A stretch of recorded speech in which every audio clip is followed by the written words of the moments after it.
el cual, bueno, pues tenemos por título Periodismo, el combate a la corrupción desde las letras. Este es uno de los temas que pues más ha impulsado ETOS, uno de los convocantes, ETOS Laboratorio de Políticas Públicas, junto con USAID México, quienes nos han invitado a participar a un grupo de periodistas, pues para poner sobre la mesa una de las discusiones que han estado ahí los últimos años, particularmente diría yo los últimos 10 años. El periodismo de investigación ha tenido un desarrollo muy impresionante en nuestro país y en el continente.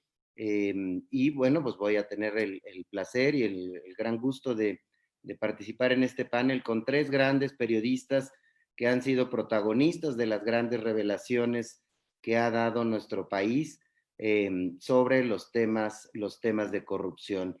Pero antes de presentarle a los panelistas, bueno, pues ¿de qué se trata esto? Los periodistas siempre nos preguntamos de qué sirve el periodismo de investigación. ¿Sirve de algo? ¿Ataja la impunidad, los grandes índices de impunidad que hay en nuestro país? ¿De verdad el periodismo de investigación sirve para hacer un contrapeso del poder o de los poderes, diría yo? ¿Sirve de eso? ¿La ciudadanía generamos algún tipo de conciencia, algún tipo de cambio, algún tipo de responsabilidad? Nos están leyendo desde las organizaciones de la sociedad civil, servimos de alguna manera para proporcionar herramientas para que también las organizaciones y los empresarios y las personas interesadas en ponerle diques a la corrupción que hay en nuestros países de América Latina, esa información que proporcionamos está sirviendo realmente para poner algunos contrapesos. Vamos a platicar un poco de todo eso en este panel que me interesa mucho participar. Mi nombre es Salvador Frausto y bueno, pues voy a presentar a los panelistas en este momento que nos están acompañando. Tenemos aquí a Carla Casillas. Carla pues lleva 25 años ejerciendo el periodismo entre México y España, ha acumulado una decena de premios en concursos de periodismo, la mayoría como coordinadora de investigación y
su trabajo se centra en las problemáticas fronterizas entre México y los Estados Unidos y bueno, pues ha trabajado en distintos medios de comunicación, entre ellos el más reciente estuvo en Mexicanos contra la Corrupción y la Impunidad, también tiene participaciones en el diario Milenio, en Milenio Televisión, y bueno, pues ella ha logrado desclasificar archivos judiciales tanto de México como de Estados Unidos. Algunos de los más importantes tienen que ver con el caso Colosio.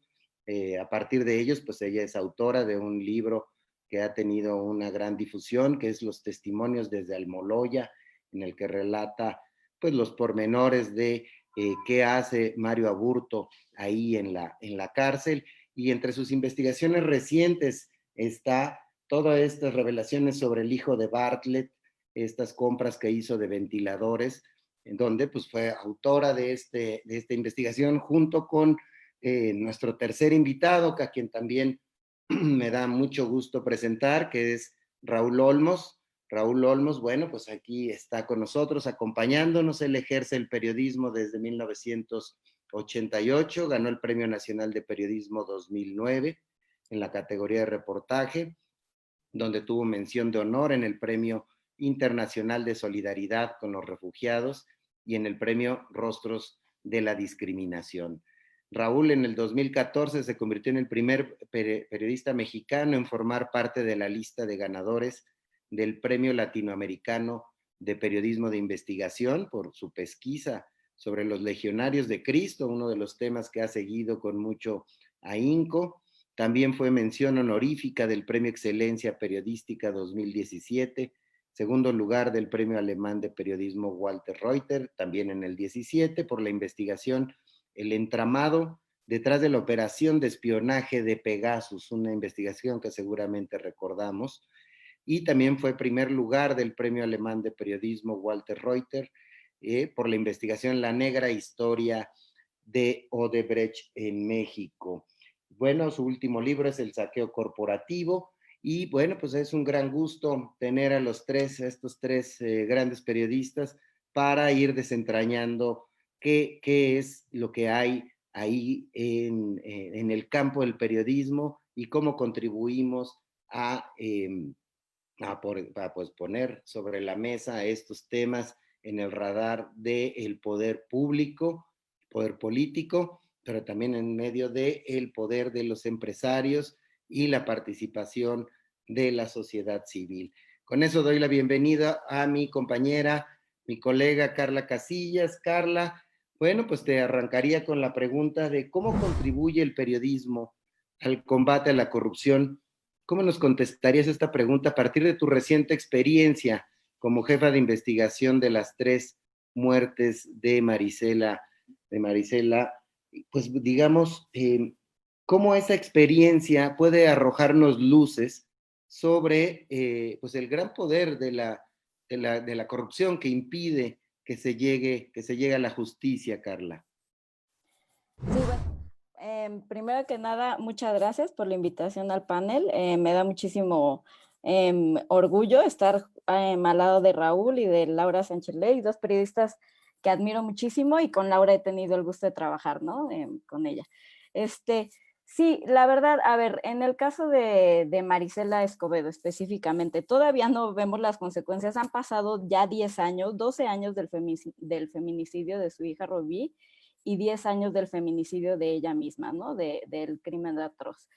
Y desgraciadamente hasta la fecha no hemos visto justicia, ¿no? Nosotros esperamos que a partir de este documental efectivamente se pueda reabrir el caso y pueda significar algún tipo de presión tanto al gobierno de Chihuahua como al gobierno federal, sobre todo porque el tema ahorita está en la Comisión Interamericana de Derechos Humanos, ¿no? Entonces, para un poco redondear y ligarlo al tema de la corrupción del que estamos hablando, yo sí quisiera decir, a veces parece que la corrupción o que el imaginario colectivo de la corrupción está a veces muy ligado a temas de dinero, de empresas, de licitaciones, grandes casos, ¿no? Como Panama Papers, como Odebrecht, todo esto, ¿no? Que hemos visto.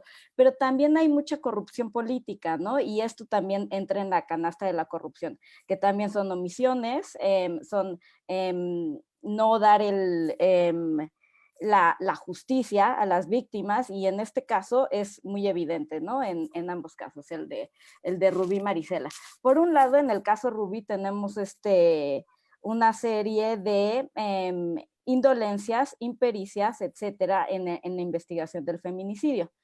Y en investigación ya del caso Marisela, lo que tenemos, aparte de todo esto, es una intención perversa de las autoridades por fabricar falsos culpables.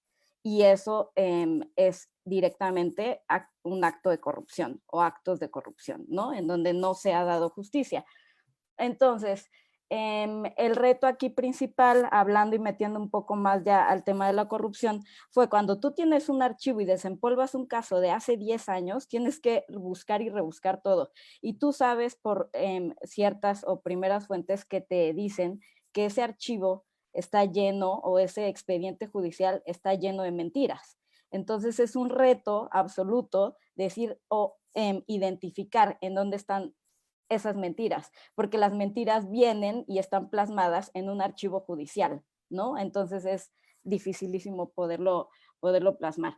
Entonces, a partir de una lectura de estos juicios, a partir de cruce de fuentes, a partir de volver a buscar a los protagonistas de estas fuentes, es que por fin, por ejemplo, llegamos a la conclusión de que la verdad oficial sobre quién asesinó, en este caso a Maricela Escobedo, pues era una mentira, ¿no? Entonces, cuando a nosotros la defensora oficial de José Enrique Jiménez Zavala, a quien llamaron el Wicked, nos dice ante cámaras 10 años después y hace un mea culpa de que el Wicked efectivamente fue torturado para confesar un crimen que no cometió, que era el de Maricela Escobedo, y que con esa verdad oficial cerraron este expediente, pues obviamente creemos que es un hallazgo importante que aporta mucho a la investigación y que valdría la pena a partir de eso y de muchos otros casos, de muchos otros pequeños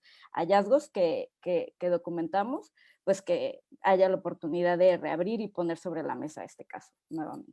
Claro, esto que hiciste es bien, bien importante. ¿Cómo se ponen los temas bajo los reflectores de los distintos poderes, Carla?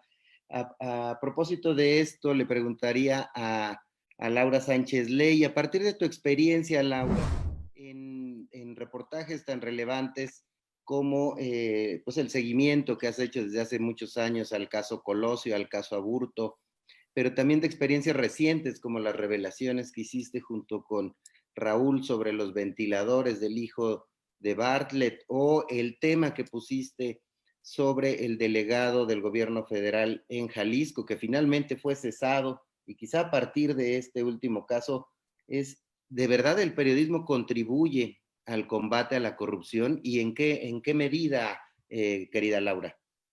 Hola, primero que nada, muchísimas gracias. Me da muchísimo, muchísimo gusto estar con ustedes. Un honor, de verdad, Chava, Carlita, Raúl, compañeros a los que admiro muchísimo. Y pues bueno, Chava, pues realmente, justo ahorita hablando un poquito de lo que platica Carla, creo que ha sido muy importante, al menos desde mi perspectiva, todo lo que tiene que ver con la apertura de archivos judiciales. Ahí le doy toda la razón a Carla. Creo que ese ha sido un paso muy reciente que hemos tenido que dar los periodistas justamente para empezar a no solo hablar de temas de corrupción que van implícitos, sino de temas de impunidad y corrupción que están ligados. Entonces, creo que ha sido muy importante, Chava, aprender de esta lección, ¿no? También nos convertimos de repente en investigadores, en abogados, en todo, para aprender a comprender este tipo de archivos. Yo creo que justamente con base a estos archivos judiciales como los que platica Carla, pero también a la revisión de documentos, a la revisión del discurso oficial versus lo que realmente está pasando, pues nos encontramos con este tipo de temas que ya Raúl también les podrá platicar con más detalles, pues que es lo que pasó con el hijo de Manuel Bartlett, que durante la pandemia se aprovecharon varias empresas, no solamente esta empresa, sino de la necesidad que había. Entonces, creo que en este caso el periodismo ha funcionado para denunciar, para poner el dedo sobre la llaga, para pues ser pues también una especie de canal, porque de repente pues a las autoridades casualmente se les iba a revisar este tipo de contrataciones públicas. Entonces, bueno, vaya, creo que esa ha sido un poco nuestra labor, poner el dedo en la llaga y hacer evidente cosas que se están haciendo mal y sobre todo pues que perjudican a la población, porque vemos que, por ejemplo, en el caso de la pandemia y de los ventiladores asignados al hijo de un político, pues realmente había una afectación para la gente que estaba muriendo, porque finalmente estos ventiladores pues no llegaron. Y eso pasó con otros casos donde miles de ventiladores no estuvieron, perdón, cientos de ventiladores no estuvieron llegando. Entonces, creo que es importante como medio de denuncia, sí, pero también para que se rectifiquen estos actos de corrupción. Por ejemplo, en el caso del hijo de Manuel Bartlett, pues vimos que el contrato se retiró, pero aquí es donde yo abriría también una pregunta. Bueno, se retiran estos contratos, contribuimos como periodistas a combatir la corrupción, pero finalmente después, ¿qué pasó? Pues no hubo ventiladores. Entonces, creo que el ideal sería no tener ni siquiera que estar denunciando estos casos de corrupción, pero definitivamente el periodismo ha servido también como vigilante totalmente de este tipo de contrataciones públicas, de este tipo de casos que tienen que ver con impunidad. Como dice Carla, nos hemos convertido también en casi investigadores y hay que aprender a señalar los errores. De repente yo bromeo porque pues, yo soy comunicóloga y les digo que realmente aprendes todo y no aprendes nada. Entonces hemos tenido también que especializarnos en distintos temas para poder denunciar y contribuir un poco desde nuestra trinchera. Claro, Laura. Bueno, lo que mencionas es muy, echa muchas luces sobre el tema del que estamos hablando, en el sentido de que, bueno, vemos ahí un caso concreto de un reportaje sobre unos ventiladores, unos contratos del hijo de un político, se retiran los contratos. Hemos visto reportajes en los cuales pues hay un funcionario público que hace a la vez participación en una empresa que obtiene contratos del gobierno federal, como el caso del delegado del gobierno federal en Jalisco, que también fue retirado. Vemos consecuencias del periodismo en la vida pública mexicana. Eso me da pie para saludar a mi respetado Raúl Olmos. Es un gran gusto tenerte aquí en el panel. Incidir en cambios a través del periodismo, pues es que se han venido suscitando estas incidencias que nosotros le llamamos en el periodismo, ¿no? A mí en lo particular el caso Odebrecht me dejó una gran enseñanza porque me obligó a voltear hacia otros lados, a darle la vuelta a la opacidad que se vivía en México. Yo desde 2016 venía gestionando una serie de documentos ante Pemex para tratar de documentar y tratar de mostrar los alcances de la corrupción de Odebrecht y ante lo que me enfrenté desde aquella época, antes de que tronara el gran caso de corrupción a nivel continental, a lo que me enfrenté fue a la cerrazón de las autoridades, a ocultar documentos, a no informar. ¿Qué es lo que hice ante este hecho? Bueno, lo que hice fue, igual que a otros colegas en Latinoamérica y en México también, como el caso de los querida Alejandra Chanik y Nacho Rodríguez Reina, que hicieron una alianza continental, una alianza con otros periodistas de Latinoamérica. Bueno, en el caso de Mexicanos contra la Corrupción, hicimos exactamente lo mismo, salir afuera, buscar alianzas y tratar de darle la vuelta a la opacidad de la autoridad o de las autoridades mexicanas. Allá afuera fue donde encontramos una gran cantidad de documentos, de información que rebotaba en nuestro país y que tenía implicaciones que vinculaban a gran parte de la clase política mexicana. Gran parte me refiero a distintos espectros de la política mexicana, no un gobierno en particular, como se ha venido señalando en fechas, bueno, en el último gobierno, cuando se enfatiza en Enrique Peña Nieto, sino que hay que voltear hacia atrás e involucraba gobiernos panistas y también gobiernos de izquierda, incluso algunos personajes de la actual Cuarta Transformación. Es decir, los tentáculos de Odebrecht habían tocado a todos los espectros políticos de este país, no había distinción de colores.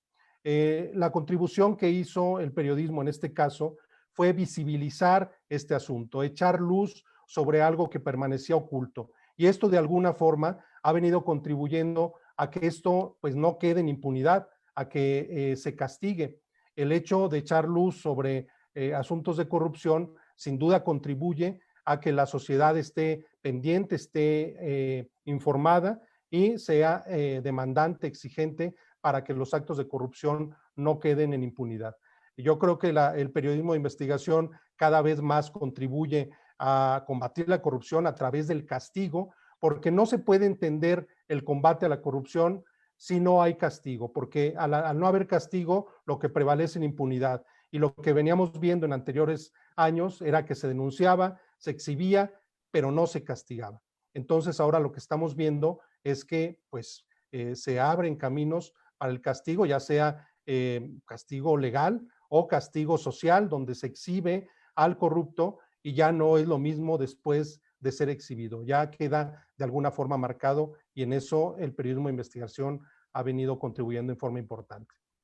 Claro, pones el ojo en dos asuntos bien interesantes, Raúl. Uno es el sentimiento que teníamos los periodistas desde hace muchos años de estar gritando en el desierto y de pronto algo pasó hace poco menos de una década que empezaron a ocurrir cosas con mayor frecuencia, que empezaron a a incidir a veces en la sociedad. Me parece que parte de la lectura que se puede hacer de la elección del 2018 tiene que ver con los tremendos trabajos de investigación que hiciste tú y otros colegas durante los últimos años para pues, poder visibilizar una serie de corrupción en el sexenio anterior, y eso no te ha impedido de seguir investigando las corruptelas encontradas en este sexenio.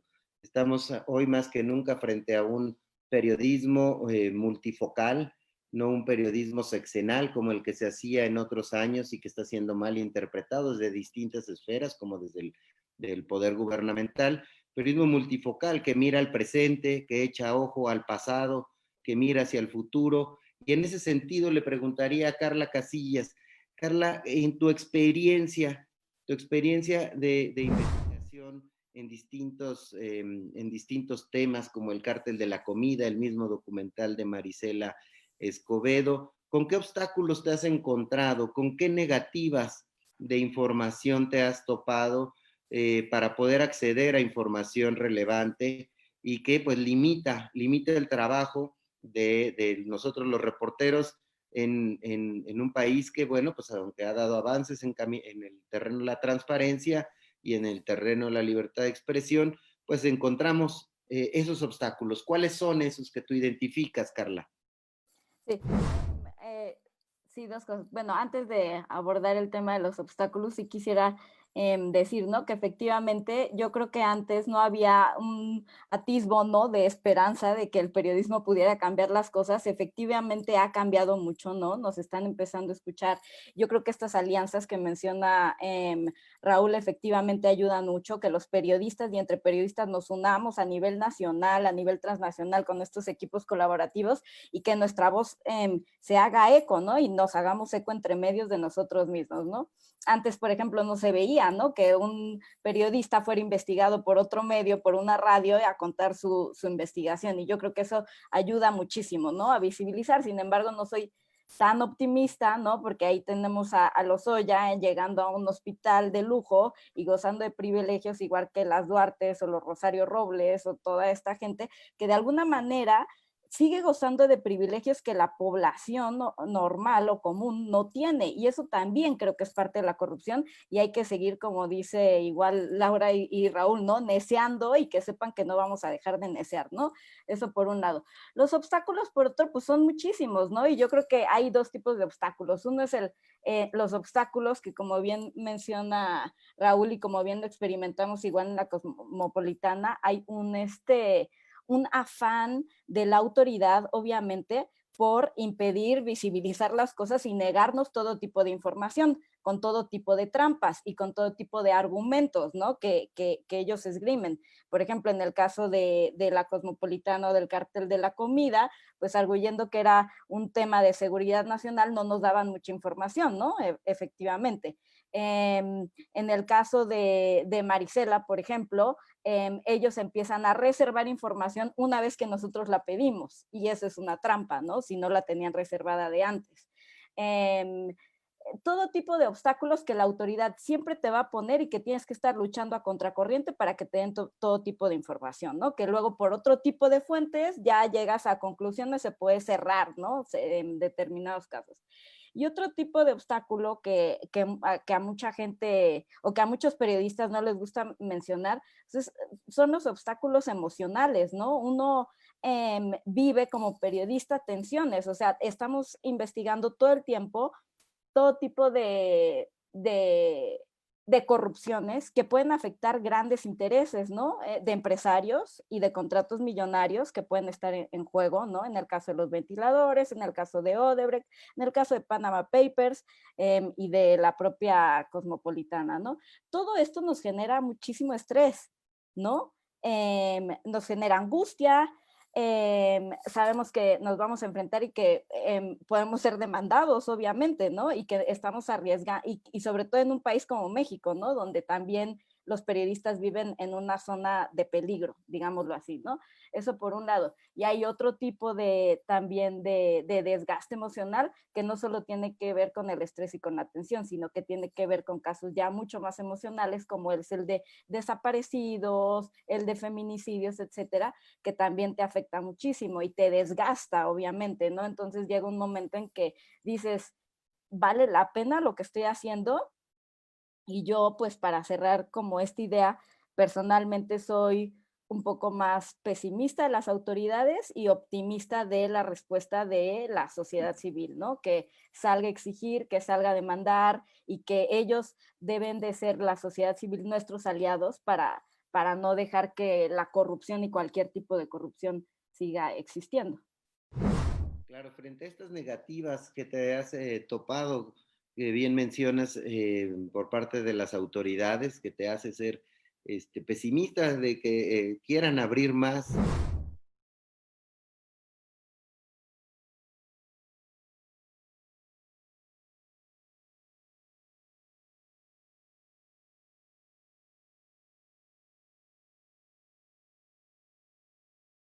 Cuando te acercas a las plataformas de transparencia, cuando buscas los archivos judiciales para buscar revelaciones, ya hay un camino andado, pero qué falta por hacer a partir de los obstáculos que tú también has encontrado, Laura?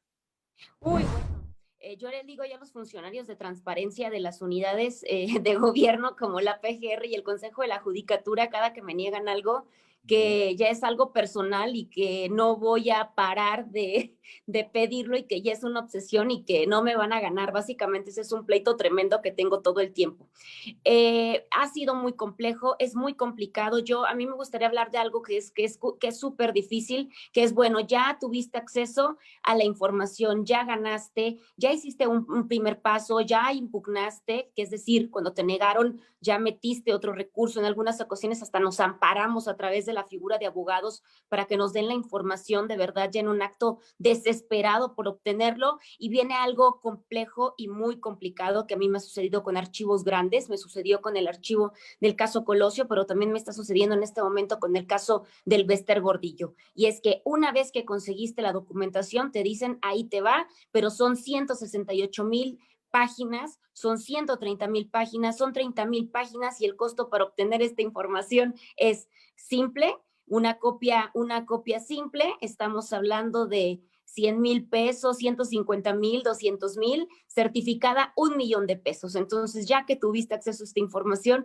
¿qué haces? ¿De dónde sale este dinero? Hay que empezar a pelear ahora con un estudio socioeconómico. Yo les platico que en uno de estos casos, a mí hasta me pidieron mis estados de cuenta y una carta donde dijera que mantenía a mi abuelita, al perro, a mi tía, a toda la colonia allá en Tijuana. Entonces, creo que ahí ya hay otra cuestión que tenemos que atacar y es bueno, ¿cómo les comprobamos que no tenemos dinero para pagar esas cantidades de dinero? En mi caso, yo trabajaba en una organización civil a la que el presidente todo el tiempo decía que tenía mucho dinero y etcétera, etcétera.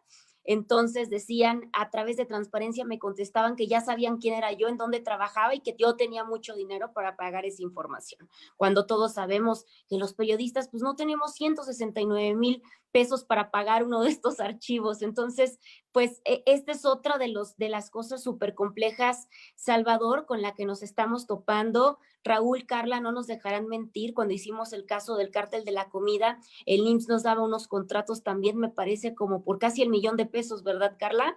Era una cosa así tremenda el obtener esa información. Finalmente, pues tuvimos que ceder. Entonces, para mí, esta es una de las cuestiones que tienen que cambiar. La nueva plataforma nos incluye una cláusula que especifica si no tienes dinero para pagar este archivo. Bueno, yo he especificado de 1,000 maneras, he dicho que no, bueno, de verdad, o sea, ha sido la cantidad de cosas y explicaciones. Hay algo súper violatorio para mí. Por ejemplo, me piden el estado de cuenta del banco, donde puedan ver absolutamente todos mis movimientos. Entonces, esto ya me parece tremendo. Recuerdo uno de los últimos archivos específicamente que tenía que ver con la caída del helicóptero del exsecretario de Gobernación, Camilo Muriño, donde me decían que ya habían hecho una investigación en Google, en Internet, de verdad esos eran los argumentos, y que yo era una figura pública reconocida y que por qué no le pedía ayuda al gobierno federal para que me diera algún fondo para acceder a esta información. Entonces, creo que esto es algo bien complejo que se tiene que trabajar. Esta cláusula en la plataforma no sirve de absolutamente nada y entonces ahora ya que tenemos acceso a esta información, parece que nos dicen, pues toma, ahí te va tu archivo y vámonos, ¿cuánto? Entonces también hay una cuestión recaudatoria que no tiene que ver con lo que cuesta una copia, porque si tú pudieras sacarle una copia, pues lo consigues. Es más, te compras una copiadora, pero aquí también el asunto es, pues, evitar a través de este tipo de estrategias que accedamos a la información. Entonces, yo creo que esta es una de las principales cosas. No me dejará mentir Raúl y Carla sobre este tema que se ha vuelto también muy complejo para los periodistas y para la ciudadanía en general. Sí, sobre estos obstáculos concretos que mencionas, Laura, muy, muy interesantes, que ponen la mirada pues en cómo se está obstruyendo la información a la que debemos acceder, no solo los periodistas, sino los ciudadanos. Para eso fueron creadas las leyes de transparencia, para que los ciudadanos puedan acceder a esta información. En este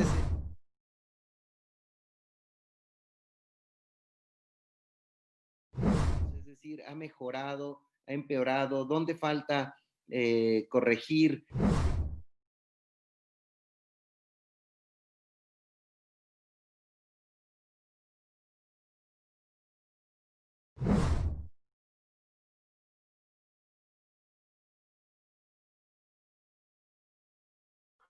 Creo que a veces esto de la transparencia resulta una simulación porque las autoridades se encuentran en mil formas de ocultar aquella información que es sensible o que les puede afectar. De hecho, yo cada vez que me niegan una información, veo ahí una oportunidad de un reportaje, porque si hay algo que están ocultando, hay una hebra de dónde jalar, hay una posible cola de rata, hay un posible detonante de una investigación, porque si algo ocultan es que algo profundo hay ahí. Y no hay que olvidar que esa es precisamente la definición clásica del periodismo de investigación, revelar algo que un poder quiere mantener oculto. Y entonces, en el momento en que una autoridad insiste en mantener oculto un expediente, un documento, un contrato, pues ahí hay una hebra importantísima de la que hay que jalar, y más que darse por vencido, hay que buscar todas las formas posibles para encontrar o localizar esa información oculta. Laura hace referencia, por ejemplo, a cuestiones de litigios, recurre a varios rastreando, pero además esto que también tiene que ver con lo que dijo hace un momento Laura, abarata los costos de una investigación, porque hacer periodismo de investigación es carísimo. Muchos alumnos, yo doy clases en algunas instituciones y algunos alumnos me preguntan, oiga, ¿por qué no se hace tanto periodismo de investigación en México? Y algunos creen que es por negligencia de los periodistas o por apatía de los medios de comunicación. Y en realidad mucho tiene que ver con que el periodismo de investigación requiere una inversión muy alta, pero además requiere tiempo. Y los medios de comunicación lo que menos le dan a los periodistas es tiempo. Trabajan contra el tiempo, trabajan con exigencias diarias de entrega de información. Y entonces, en esas circunstancias, ¿cómo se va a hacer periodismo de investigación si está la premura de la entrega? Requiere tiempo, pero requiere inversión. Es muy costoso. Laura hacía referencia de documentos que requieren pagos de $1 millón. Ahí me tocó una donde me pedían 500,000 pesos, alrededor de medio millón, para liberarme documentos de Odebrecht. Esa era una estrategia para el ocultamiento, ¿no? Uno tiene que darle la vuelta, litigar, pelearse, ir a hacer consulta directa, mecanismos que de alguna forma reducen ese costo. Pero a lo que voy es que el ocultamiento de la información ha sido una constante, no de este gobierno, no del anterior. Yo digo que esto es una constante de todos los gobiernos, porque en todos los gobiernos existe la costumbre, la práctica de ver a los periodistas como unos metiches, unos intrusos que se asoman las narices donde nadie los llama. Y ese finalmente es nuestro trabajo, ¿no? Estar asomándonos, tratando de dar luz, echar luz en temas que son de interés público, que son de interés de la ciudadanía, porque eso hay que tenerlo bien presente. Nuestro trabajo es de servicio a la comunidad, de servicio social. Cuando de repente dicen que los periodistas lo que queremos es tirar políticos, pues están muy equivocados. Jamás queremos tirar políticos. Si derivado de un acto de corrupción denunciado hay castigo y se cesa a un funcionario, bueno, esa es, digamos, una consecuencia, una derivación, pero esa no era la motivación inicial del periodista. La motivación inicial era propiciar la rendición de cuentas para beneficio de la ciudadanía. Claro, costo y tiempo, ¿no? Costo, tiempo y expertise se necesita para hacer periodismo de investigación, mi apreciado Raúl. Vamos a una última ronda de 2 minutos por intervención para hacer...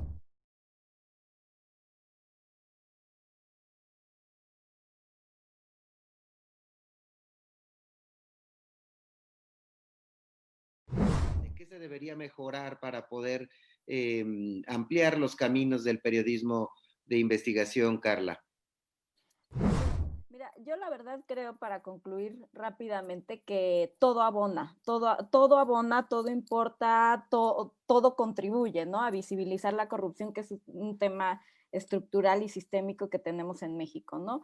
O sea, en la medida que tus editores te apoyen a visibilizar casos de corrupción desde el diarismo, digamos, desde que el reportero sale y afuera del registro civil hay una banda de coyotes queriéndote hacer trampa, que obviamente están ligados con los funcionarios de dentro, desde que vas a una delegación y también encuentras todo tipo de corrupción. Es decir, en México la corrupción está en cada esquina, es lo que quiero decir, y que el reportero que hace diarismo también aporta muchísimo, y poco a poco vamos subiendo de escala, como igual tuvimos la experiencia, ¿no, Frau? O sea, yo cuando llegué a México, una de las cosas que más me impresionó después de ejercer el periodismo 13 años en España, no es porque España sea la panacea, sino que la corrupción no se ve en cada esquina, ¿no?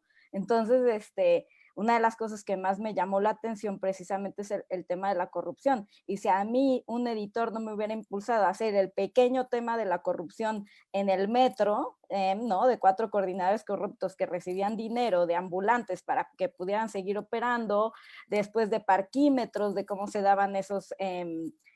contratos, ¿no? A empresas creadas ex profeso, ¿no? Para ganar esos contratos, después de la Cosmopolitana, después de editar, pues obviamente no se puede visibilizar este problema que es sistémico y estructural y está en cada esquina y lo respiramos en México, ¿no? Entonces, obviamente, yo creo que es súper importante parte del editor impulsar a los reporteros, darles tiempo para que investiguen, y luego, por otra parte, hacer estas alianzas, ¿no? De las que ya hablaba Raúl, y creo que me tengo que callar. Claro, muchas gracias, Carla, por tu participación en este panel.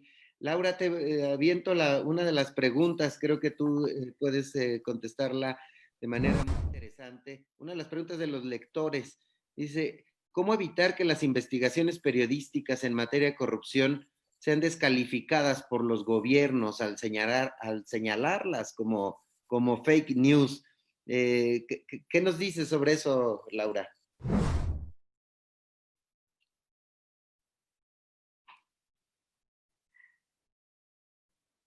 Estás en mute. Laura. Listo. Te digo que sí, que en efecto no me dejará mentir Raúl, que en la investigación que hicimos Vale Durán y yo sobre el superdelegado Carlos Lomelí, pues creo que fue una de las primeras investigaciones que tocó a este gobierno. Obviamente fue complejo porque recibimos insultos de todo tipo. Realmente fue muy difícil porque nunca nos habíamos enfrentado a esto, al menos Vale Durán y yo en nuestra carrera, que era, por ejemplo, a las redes sociales, ¿no? A Twitter, a Facebook, a esta gente que te insulta, a esta gente que hace videos. No somos mártires, obviamente, y ese es nuestro trabajo, definitivamente, pero creo que aprender a lidiar con este tipo de presión, aprender a lidiar con este tipo de descalificaciones también ha sido nuevo para nosotros. Recuerdo también en el caso de los ventiladores del hijo de Manuel Bartlett, pues de repente había gente que también estaba muy molesta y pensaba que era personal con el actual gobierno. Y como dice Raúl, nosotros no nos dedicamos a tumbar funcionarios, nosotros no nos dedicamos a golpear funcionarios, nosotros seguimos pistas, nosotros jalamos la cola de la rata, como bien dice, y bueno, salen este tipo de actos y nosotros finalmente lo que hacemos es investigarlos y corroborarlos. Yo creo que la clave para evitar este tipo de descalificaciones es tratar de escribir, de investigar, así nos tardemos 8 meses, 1 año, tener todo el sustento de estas investigaciones documentales, porque justamente son súper complejas y siempre van a existir este tipo de señalamientos, y creo que lo único que puede evitar el desprestigio o que la gente crea que es fake news, pues es tener toda la evidencia documental ahí a la mano, que sean investigaciones lo más impecables posibles,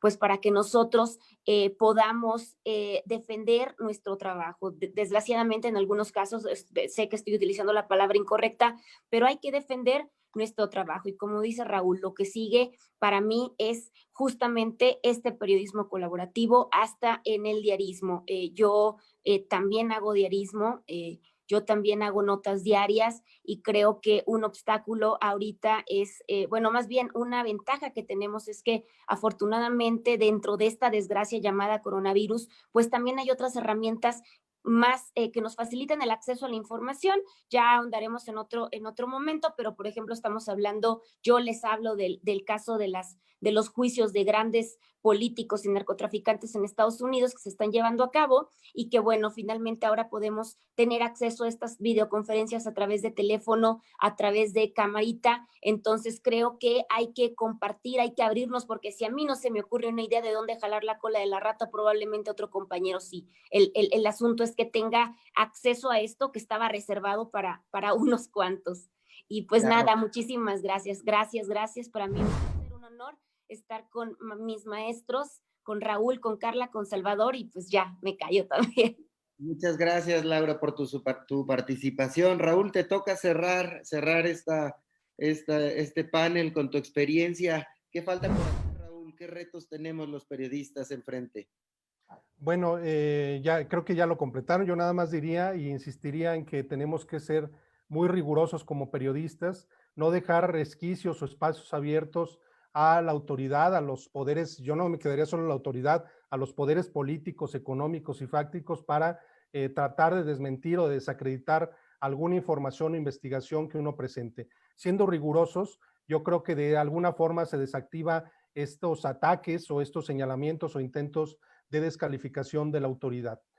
También creo que debemos de ser muy observadores, tener los ojos muy abiertos a lo que pasa en el entorno y no ver los actos de corrupción pequeños. A veces de una pequeña hebra puede brotar un gran caso, ¿no? Entonces coincido con Carla en que en algunos casos los pequeños brotes de corrupción pueden entrañar un gran caso por investigarse. No desdeñarlos. Hay que mantener los ojos abiertos. Y también hay que aplicarnos todos los días un spray vale madre, de manera que nos blindemos o podamos superar esos ataques frecuentes en redes sociales, de parte de las fuentes de información, de parte de las autoridades, que sin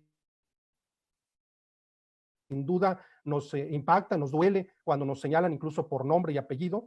Pero bueno, tenemos que seguir adelante. Eso no nos debe doblar, eso no debe amedrentarnos. Tenemos que seguir adelante a pesar de estas adversidades, a pesar de este entorno hostil que hay contra la prensa.